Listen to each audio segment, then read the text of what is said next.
दोस्तों, अगर आप सोच रहे हैं कि आप अकेले हैं, कमजोर हैं और आप कुछ नहीं कर सकते तो यह गलत है। दोस्तों, आप खुद में एक वन मैन आर्मी हैं और अगर नहीं हैं तो कैसे हो सकते हैं, इसलिए यह वीडियो आपको पूरा देखना होगा। ज्यादातर लोग यह सोचते हैं कि एक्सट्रोवर्ट लोग ही लाइफ में सक्सेसफुल हो पाते हैं, लेकिन लेखिका कहती है कि ऐसा बिल्कुल भी नहीं है। इंट्रोवर्ट लोगों के पास ऐसी शक्ति होती है जिससे वे भी सक्सेस हासिल कर सकते हैं। उसी शक्ति का नाम है क्वेट, यानी अकेले में काम करने की क्षमता। आगे आप देखेंगे कि इस पावर को कैसे सही इस्तेमाल किया जा सकता है। दोस्तों, अगर आप नए हैं तो चैनल को सब्सक्राइब जरूर कर लीजिए। चलिए शुरुआत करते हैं इस बुक समरी को।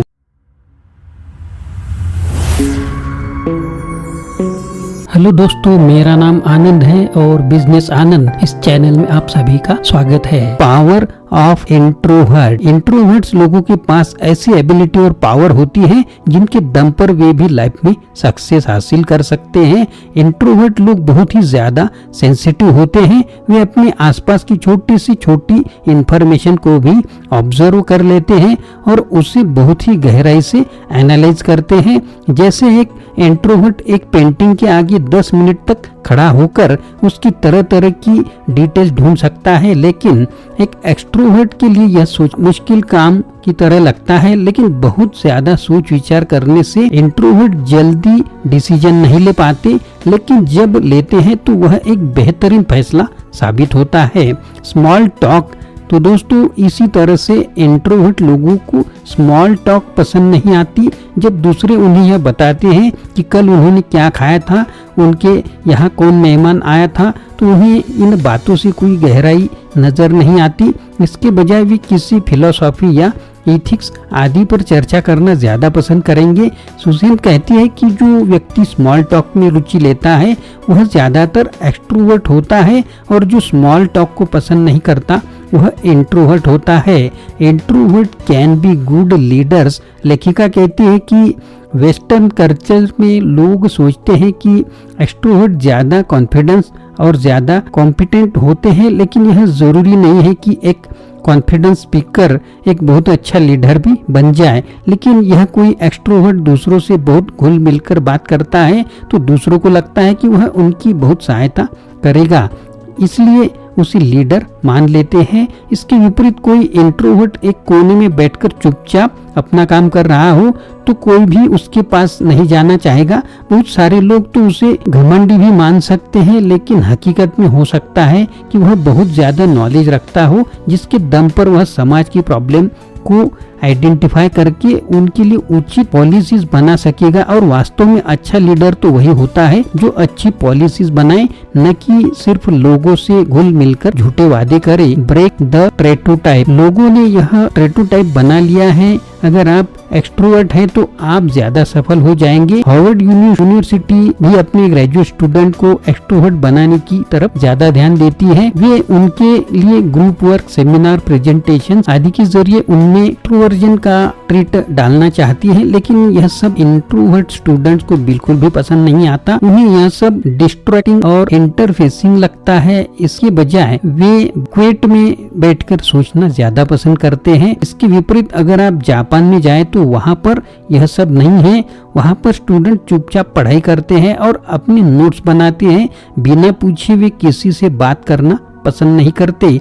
वहाँ पर कोई किसी को एक्सट्रोवर्ट बनने के लिए फोर्स भी नहीं करता। लेकिन इसके बावजूद जापान के लोग बेहद प्रतिभाशाली हैं और जापान एक महाशक्ति है। यह सब उन्होंने क्वेट की शक्ति से हासिल किया है।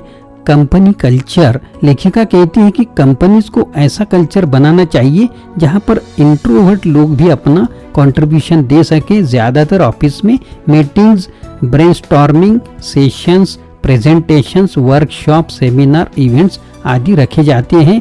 यह सब एक्सट्रोवर्ट लोगों को तो बहुत ज्यादा पसंद आता है, लेकिन इंट्रोवर्ट लोगों को यह केवल वेस्टेज ऑफ टाइम लगता है। वे किसी भी टॉपिक पर चर्चा करने के बजाय उसमें जुटकर काम करना ज्यादा परफेक्ट करते हैं। तो कुछ लोग मीटिंग में बेसिर पैर की बातें करते हैं और कुछ हंसी मजाक से भी मीटिंग को लंबा खींच देते हैं। इंट्रोवर्ट को यह भी अच्छा नहीं लगता। विजिबिलिटी। अंतर्मुखी लोगों के लिए बहुत बहुत बड़ा चैलेंज है। बहुत से एक्सट्रोवर्ट लोग हमेशा बॉस के पास जाके चापलूसी करते हैं, उनकी झूठी तारीफ आदि करते हैं और ऐसे इवेंट्स के आइडियाज देते हैं जो होते तो बकवास है, लेकिन वे ऐसे बताते हैं कि मानो बहुत इम्पोर्टेंट हो। तो इंट्रोवर्ट यह सब नहीं करते, वे बड़े से बड़ा काम अकेले कर देते हैं और किसी से डिस्कस भी नहीं करते।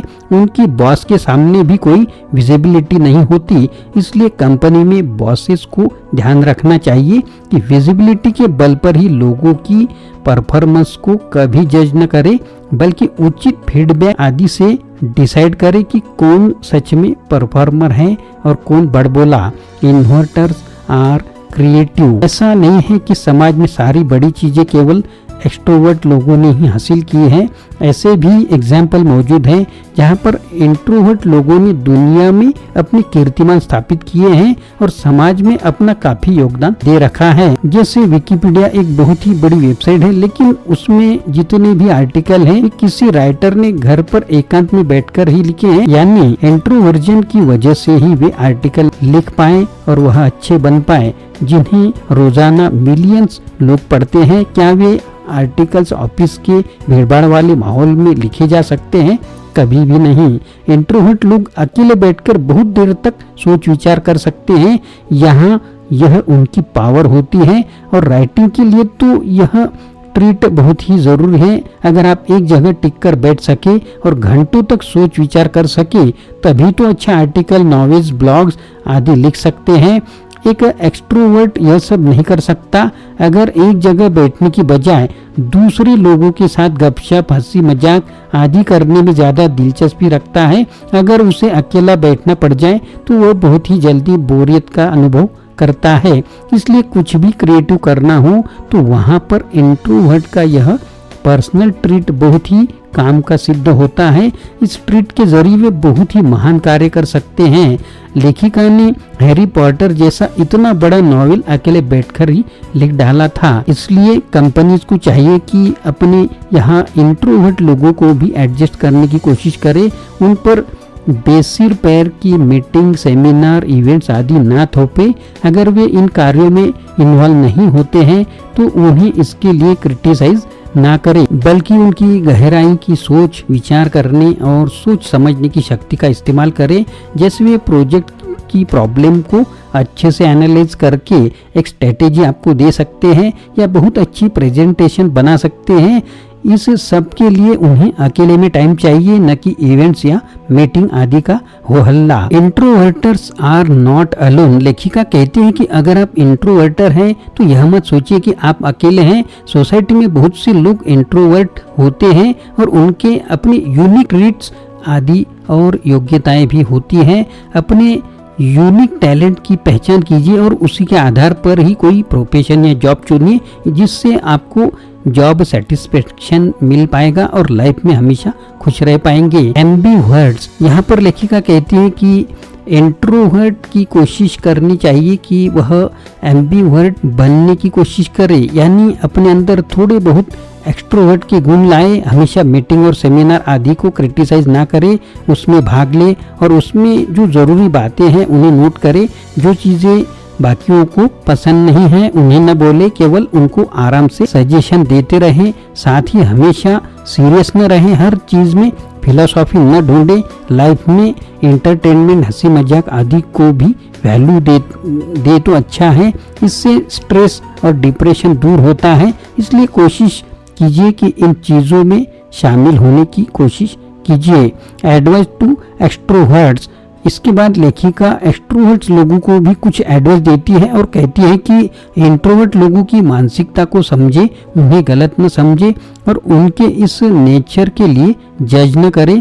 उन्हें वेरिडो, सन की आदि कहकर भी न बुलाए। इंट्रोवर्ट्स लोग अपने भीतर की दुनिया में ज्यादा रहना पसंद करते हैं। उन्हें गहन सोच विचार करने की आदत होती है। वे बाहर के लोगों की तरफ ज्यादा ध्यान नहीं देते। जो चीजें एक्सट्रोवर्ट को पसंद आती है वे उन्हें पसंद नहीं करते। लेकिन यह भी तो जरूरी नहीं है कि हर आदमी हमसे अग्री करे और जो हमें पसंद है उसे भी पसंद करें। जो लोग हमसे अलग सोचते हैं उनकी भी बहुत इम्पोर्टेंस होती है। कई बार हमारे किसी प्रोजेक्ट में हमसे अलग सोचने वाले लोग कुछ ऐसा सजेशन देते हैं जिसके सामान्य प्रोजेक्ट भी एक्स्ट्रा ऑर्डिनरी बन जाते हैं। इसलिए एक्सट्रोवर्टर की बात को भी ध्यान से सुनना चाहिए और उनके सजेशंस पर भी गौर करना चाहिए। Quit as a power. अंत में लेखिका कहती है कि अगर आप एक इंट्रोवर्ट हैं तो यह आपकी कमजोरी नहीं बल्कि ताकत है। आप इस ताकत का इस्तेमाल करें, क्रिएटिव एफर्ट्स में लगा सकते हैं और ऐसे मास्टरपीस बना सकते हैं कि दुनिया देखती रह जाए। तो दोस्तों, यह थी इस किताब की पूरी समरी का वीडियो। अगर आप भी इंट्रोवर्ट स्वभाव के हैं तो इस किताब में दिए गए, इस वीडियो में दिए गए टिप्स को अमल में लाएं और अपने जीवन में सफल बने। दोस्तों, अगर नए हैं तो चैनल को सब्सक्राइब करना ना भूले। आशा करता हूँ दोस्तों यह वीडियो आपको पसंद आया होगा। अगर पसंद आया है तो लाइक करें, शेयर करें, चैनल को सब्सक्राइब करें, अपने दोस्तों को और ग्रुप को भी यह वीडियो फॉरवर्ड करें। फिर से मिलेंगे अगले वीडियो में। आप सभी का वीडियो देखने के लिए बहुत बहुत शुक्रिया।